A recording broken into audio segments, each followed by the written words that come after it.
Hello friends, welcome to Anvi sweet life. ఈరోజు మనం జున్ను పాలతో చాలా సాఫ్ట్గా ఇంకా టేస్టీగా జున్ను ఎలా ప్రిపేర్ చేసుకోవాలో చూద్దాం. జున్ను ప్రిపేర్ చేసుకోవడానికి ముందుగా 1 గ్లాస్ జున్ను పాలను తీసుకొని ఒక గిన్నెలో యాడ్ చేసుకోవాలి. ఇవి సెకండ్ డే జున్ను పాలండి.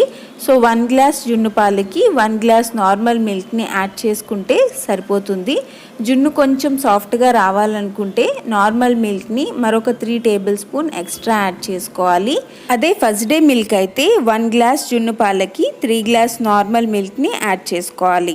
తర్వాత దీనిలో తురుముకున్న బెల్లంని 1/2 కప్ దాకా యాడ్ చేసుకోవాలి.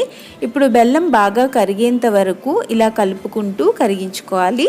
బెల్లం బాగా కరిగిన తర్వాత టేస్ట్ ఒకసారి చూసుకొని స్వీట్ సరిపోలేదు అనిపిస్తే ఇంకో 2 టేబుల్ స్పూన్ బెల్లంని యాడ్ చేసుకోండి. నేను ఇక్కడ 1/2 కప్ దాకా బెల్లం తీసుకున్నాను. స్వీట్ కొంచెం ఎక్కువగా ఇష్టపడే వాళ్ళు ఎక్కువగా యాడ్ చేసుకోవచ్చు.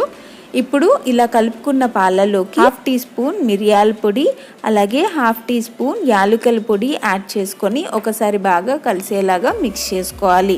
ఇప్పుడు ఒక కడాయి కానీ ఇడ్లీ కుక్కర్ కానీ తీసుకొని దీనిలో 1 గ్లాస్ వాటర్ని యాడ్ చేసుకోవాలి. ఇప్పుడు ఈ కడాయిలో ఉన్న టైట్గా ఉండే ఒక లిడ్ని పెట్టి 15 to 20 మినిట్స్ మీడియం ఫ్లేమ్లో ఉడికించుకోవాలి. 15 మినిట్స్ తర్వాత నైఫ్తో కానీ ఫోర్క్తో కానీ చూస్తే ఏమీ అంటుకోకుండా క్లియర్గా వస్తే స్టవ్ ఆఫ్ చేసుకోవాలి. అలా కాకుండా ఏమైనా అంటుకున్నట్టు అనిపిస్తే మరొక 5 మినిట్స్ దీన్ని కుక్ చేసుకోండి. జున్ను బాగా చల్లారిన తర్వాత దీన్ని ఫ్రిడ్జ్లో పెట్టి ఒక 2 అవర్స్ ఉంచాలి.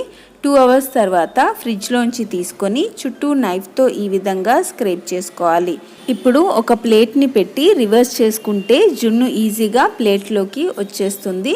ఇప్పుడు దీన్ని కట్ చేసుకొని సర్వ్ చేసుకోవాలి. వీడియో నచ్చితే లైక్ చేయండి. మీరు కూడా ట్రై చేసి ఎలా వచ్చిందో నాకు కామెంట్ చేయండి. టేస్టీ రెసిపీస్ కోసం నా ఛానల్ని సబ్స్క్రైబ్ చేసుకోండి.